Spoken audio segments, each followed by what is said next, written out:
All right. Good afternoon, everyone, and thank you for everyone who's here joining us today. My name is Lisa Partida with Home Again LA, and today we have Tom Fuentes talking about the basics of borrowing or borrowing basics. So I'll go ahead and pass it along to him, and we'll begin. Thanks, Lisa. So we have borrowing basics today. It's actually April. We were just talking about it off the recording. It's actually Financial Literacy Month. So happy Financial Literacy Month. And we're going to be talking about borrowing basics. This is going to be a fast one.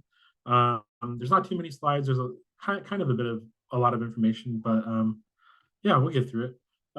There's some pre-training stuff. There's some stuff that's in the participant guide that you can do after the workshop. So we won't be going into those, but we'll just cover information that can help you fill out the information in the participant guide, and you'll see what we mean by that when we get going. So section 1, ways to borrow money and what it costs.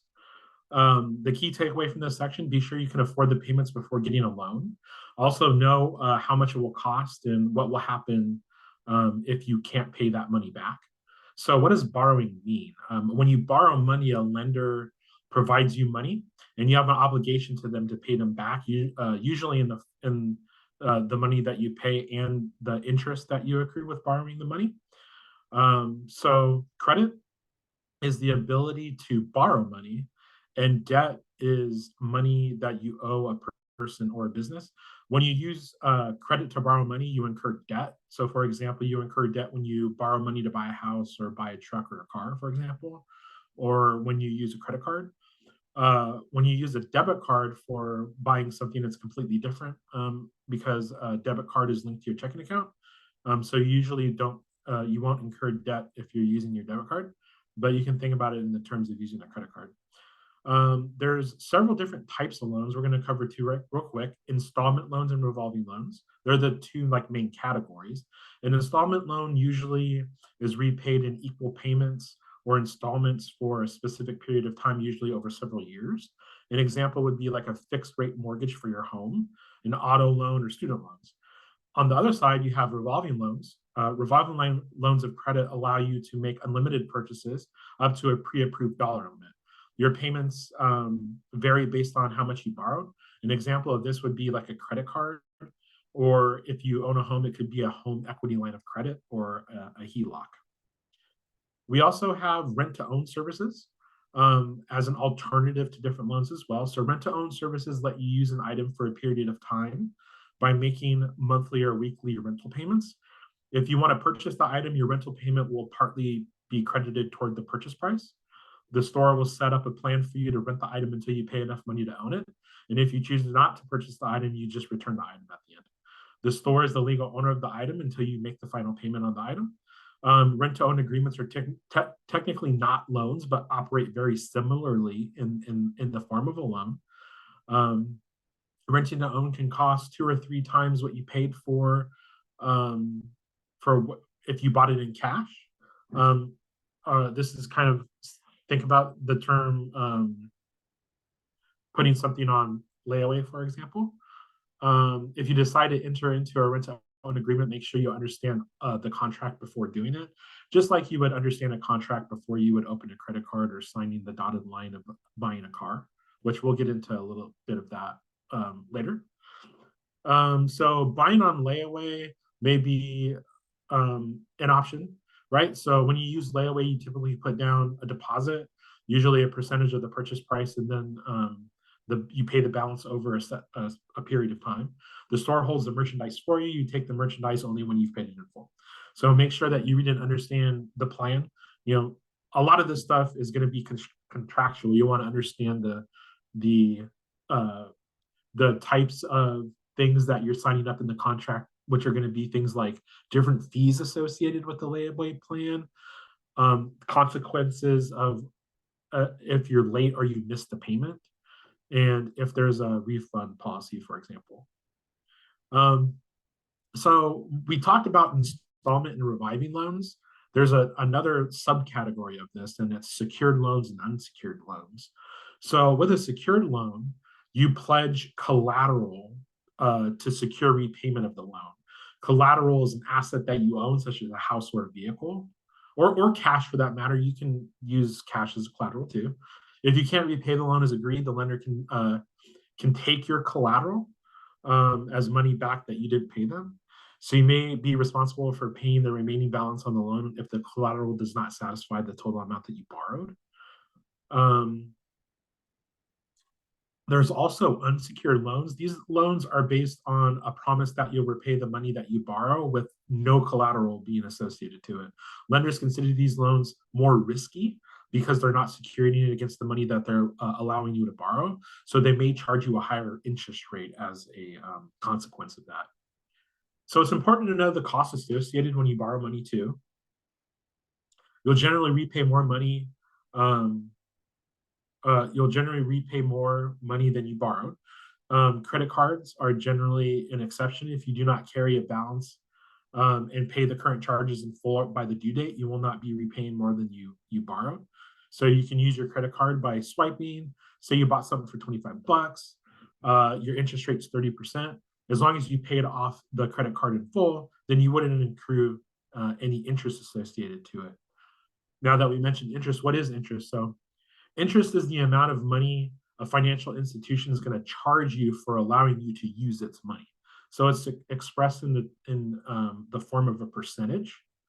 Let me make sure that we're where we need to be. Yeah, so the interest can be one of two things usually. Most common, you're going to see something that's a fixed rate, meaning that you're paying the same rate for a fixed period of time. But you also can get into things that are called variable or adjustable rates.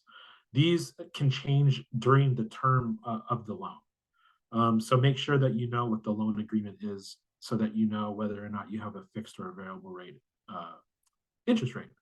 There's also fees associated. So fees may be charged by lenders by certain activities, such as reviewing your loan application and servicing the account. Common examples of fees include origination fees for maybe like a home mortgage, for example, or they could be late fees associated to your credit card. There's also different kind of fees associated with prepayment. This is where you need to make sure that you're reading the terms and conditions of the loan before you actually sign your name to the dotted line, if you will. Prepayment is the early repayment or part of the loan. When you prepay, you pay the lender more than the amount your regular monthly payment. You have them apply the extra amount to the outstanding balance. If you prepay your loan in full, you will stop paying interest because you no longer own the money. If you prepay part of the loan, you can reduce interest costs. You may finish paying off the loan a lot earlier, for example, too. Prepayment is one strategy for reducing the costs associated to borrowing money. Some loans have prepayment penalties, though. We kind of talked about that. Others don't. So make sure that you're reading the contract, because a prepayment penalty will charge you in the form of a fee as an early repayment. And the reason that they do this is that the lender already has it understood as the product that they're selling you, how much money they can make on the product. So if you prepay it early, they're not getting all the money associated to the product that they're used to getting.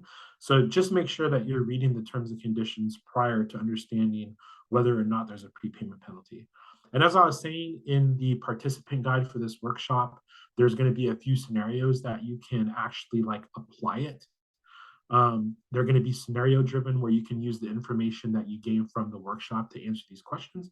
We won't go over them now. It's something that you can do after the workshop. Let's talk about truth in lending and comparing offers between each other. Truth in lending are often referred to as TILA, T-I-L-A, is a disclosure, and it requires lenders to give you prospective borrowers a written disclosure so that you understand what is associated with the loan that you're taking. You receive it before you sign for the loan. These disclosures can help you compare loan offers from different service providers or for different financial institutions. They can also help you decide if you can afford the loan payments and whether or not you can comfortably make those monthly payments or pay off the loan in general, right? The law also requires lenders to provide the written disclosure before someone agrees to borrow money and signs loan documents. Let's look at what an example of this looks like. So you can find part of a sample of the disclosure for an installment loan, such as a car loan. This is expressed in the disclosure as annual percentage rate, finance charge, amount financed, and total payments. Use this for an example. Say your APR or your annual percentage rate is 12%, and your finance charge associated to this is $600. The amount financed is $5,000. Based on the 12% APR, along with the amount that you financed to $5,000, that you'd be responsible for paying back a total of $5,600, because that is the calculation. So let's take a look at the calculation really quick. So at 12% interest, and we calculate it by 0.12 times 5,000 equals $600. That $600 is the interest payment that you're paying. 5,000 is the original amount that you had financed. But because you're being charged this interest rate, the total amount that you're going to owe to the financial institution is $5,600.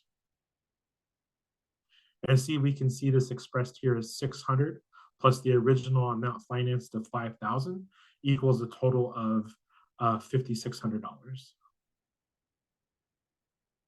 So one thing that's important in understanding these disclosures and understanding what the finance charge and the total payments of the loan that you're going to be signing up for is that you want to basically use these disclosures for the purposes of shopping around, so that you can find the best thing for the best loan for your scenario at the time.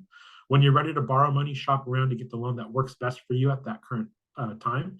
Evaluate the payments required by the loan to be sure that you are able to pay as agreed.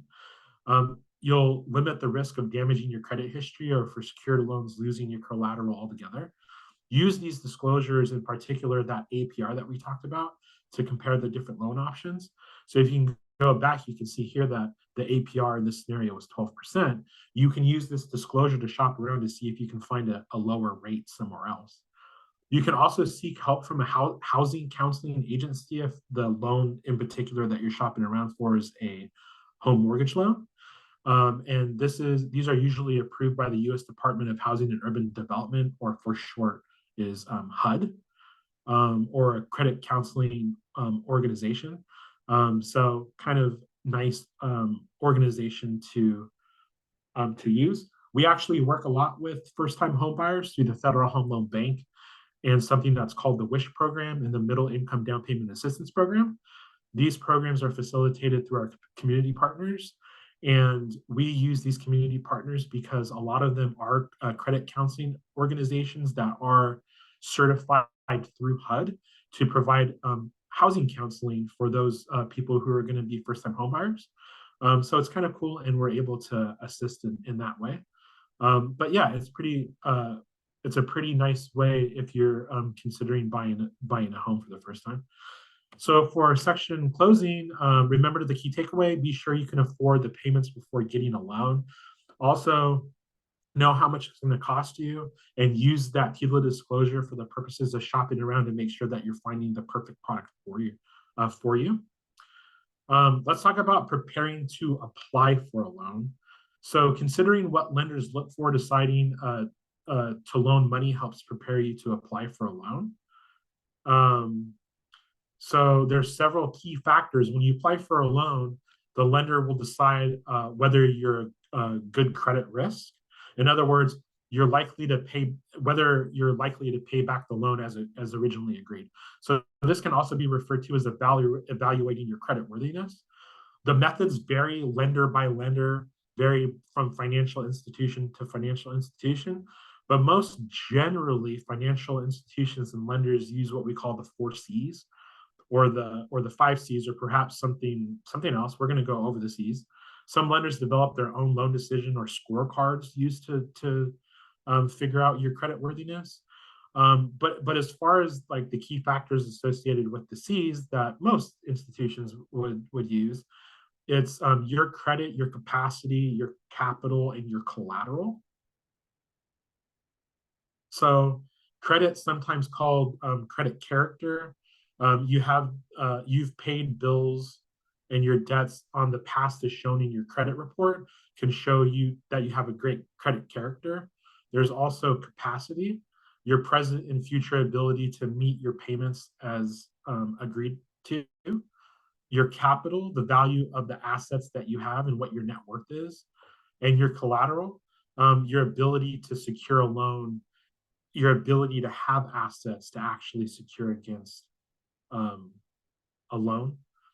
One of the ways that you can be better prepared for these C's are in line with what we talked about in the last workshop a few weeks ago, which is knowing your credit report and credit score. You can go to annualcreditreport.com where you can get an annual credit report for free, and that will help you better understand your four C's.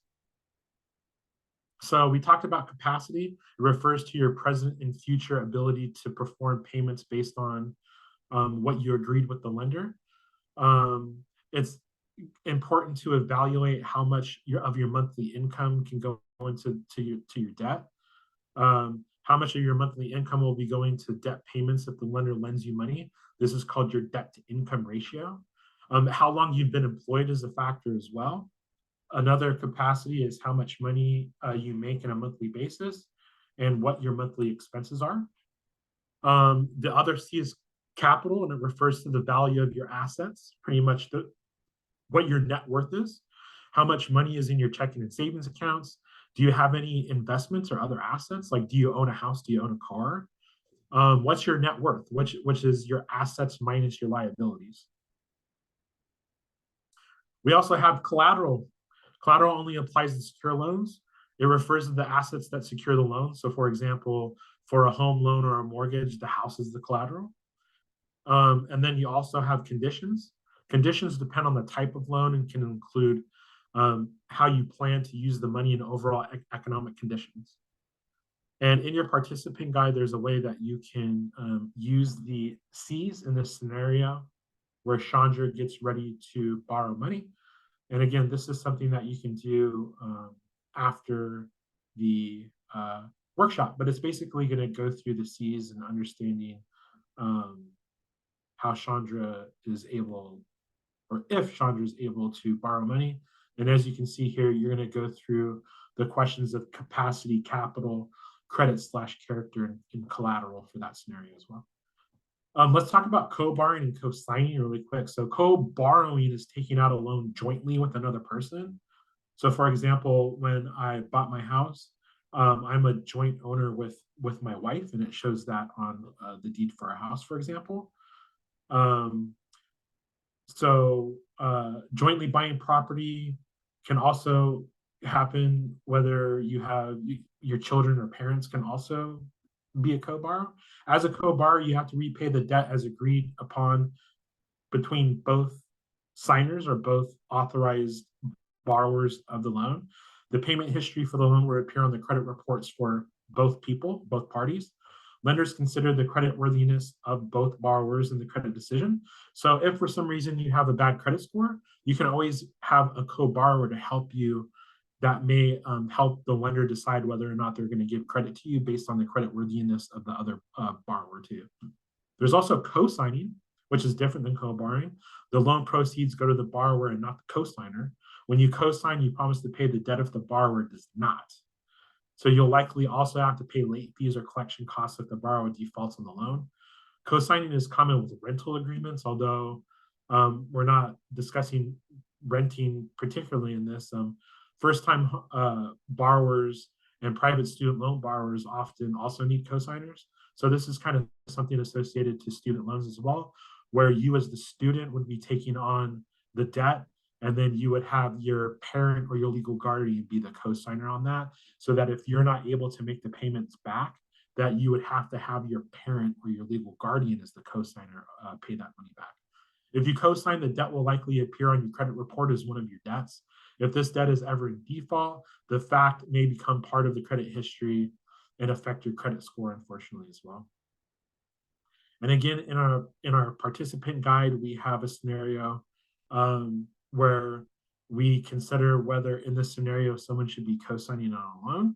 And again, you can do this in the participant guide after the workshop. In this scenario, It's going to consider whether or not the person can afford to pay back the loan and whether or not co-signing will affect their ability to repay. Yep. So definitely, please check that out in the participant guide. So that brings us to our section closing. So remember the key takeaway: considering what lenders look for when deciding to loan money can help prepare for when you need to apply for a loan, and making sure that you're pulling your credit report once a year.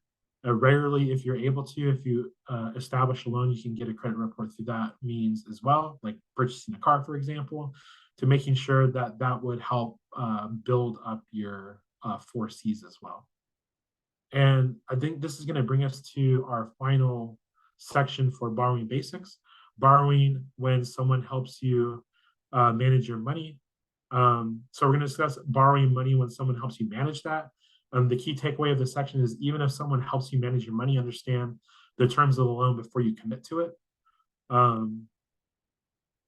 Responsibilities of persons helping you. You can borrow money when you get help from the person who helps manage your finances. This includes situations where you have a person helping you under a power of attorney, for example, or you have a legal document that is set up for this purpose as well. Another common situation is when Social Security Administration or the Department of Veteran Affairs has appointed someone to be the representative payee. This is very specific information. We're going to kind of go over kind of fast.